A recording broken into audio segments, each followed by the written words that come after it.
안녕하세요. 김광삼의 찐국TV 김광삼 변호사입니다. 오늘은 원나잇 또는 원나잇 스탠드에 대해서 말씀을 드리려고 합니다. 남녀가 그날 만나서 그날 성관계 하는 것을 이제 원나잇이라는 얘기를 우리가 많이 합니다. 그런데 이제 원나잇 스탠드가 얼마나 위험성이 있는지는 제가 이전에 동영상에서 한번 말씀을 드린 적이 있었어요. 그래서 이제 그 부분에 대해서 이제 생략을 하기로 하고, 대부분 이제 원나잇은 이제 술에 취해서 이루어진 경우가 많죠. 왜냐면 이제 이성적인 상태에서는 낯선 남녀가 같이 성관계를 한다는 것이 굉장히 어색하고 또 도덕적으로 이성적으로는 허락이 안 되기 때문에 술에 만취한 상태에서 이루어진 경우가 좀 많아요. 그런데 이렇게 술에 취한 여성과 성관계를 하게 되면 술에 얼마나 취했느냐에 따라서 준강간죄가 성립될 수 있어요. 강간죄는 일반적으로 고의를 가지고 성폭행을 하는 것을 강간이라고 하고, 준강간죄는 어떤 의식이 제대로 있지 않는 상태, 술이랄지 약물에 취해서 그래서 한거불능 상태에 있는 사람을 성관계를 하는 거, 강제로 하지 않았다 하더라도 그 사람이 어떤 의사 결정 능력이 없는 상태에서 성관계를 하면 우리가 중강간죄라고 얘기를 합니다. 예전에는 중간간죄에 대해서 굉장히 관대했어요. 그래서 TV 토크쇼에 나온 사람들이 자기 와이프는 술에 취해서 술 먹인 다음에 성관계를 해가지고 나한테 마음이 없었는데 결국 임신을 해서 결혼했다. 그런데 사실은 그것도 사실 중간간죄에 해당이 돼요. 그런데 요즘 이제 완전히 엄격해졌기 때문에 중간간죄라고 볼 수가 있습니다. 그런데 비록 이제 합의한 성관계라 할지라도 여성이 만취해 있는 상태에서 그러면 자기 의사 결정 능력이 없잖아요. 그러면 술에 취한 상태에서 성관계를 허락했다 하더라도 이건 중간간죄가 될 수 있는 거예요. 그리고 술에 안 취했는데도 불구하고 추후에 내가 술에 취해서 나는 기억이 없다. 그리고 내가 당했다. 이렇게 얘기를 하면 결국 피해자 진술이 신빙성이 있다고 받아들여지면 아무리 합의형 관계를 할지라도 결국 중간간죄가 성립할 수밖에 없는 이제 그런 경우가 많이 있어요. 억울한 경우도 굉장히 많이 있다고 볼 수가 있고, 또 술에 취하지 않았으면서도 나중에 술 취했다고 주장을 하는 거예요. 그러면서 돈을 요구하거나 협박을 한다거나 아니면 고소를 한 다음에 자기가 술에 취했다고 계속 주장을 하는 거죠. 그러면 이게 어떤 문제가 있냐면 대부분의 성관계는 은밀한 장소에서 둘이만 있는 상태에서 이루어지잖아요.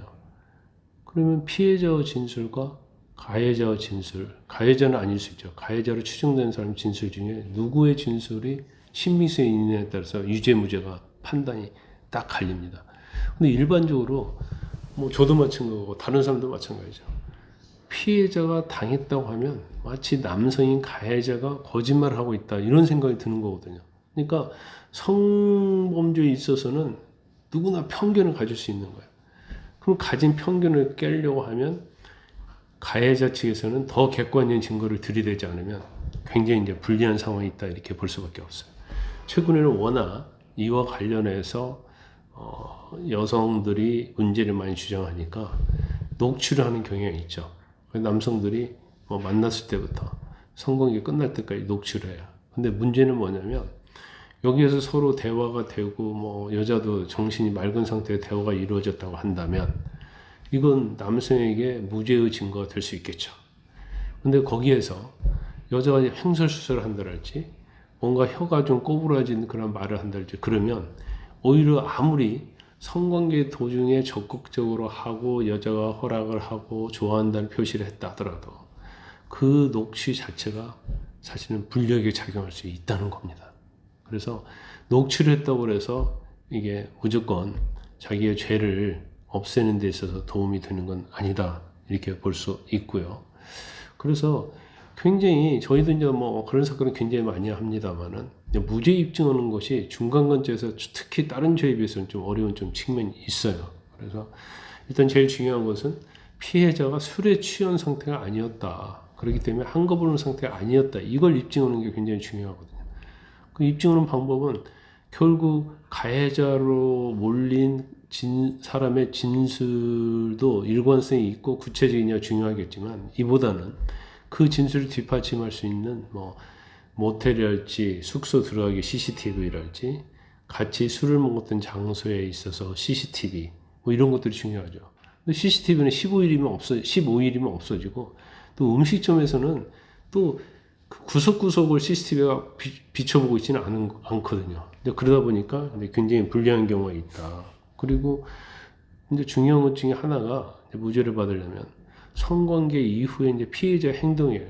그러니까 강간을 당한 피해자로 볼 수 없는 그런 행동들이 있어야지 유리할 수 있다는 거죠.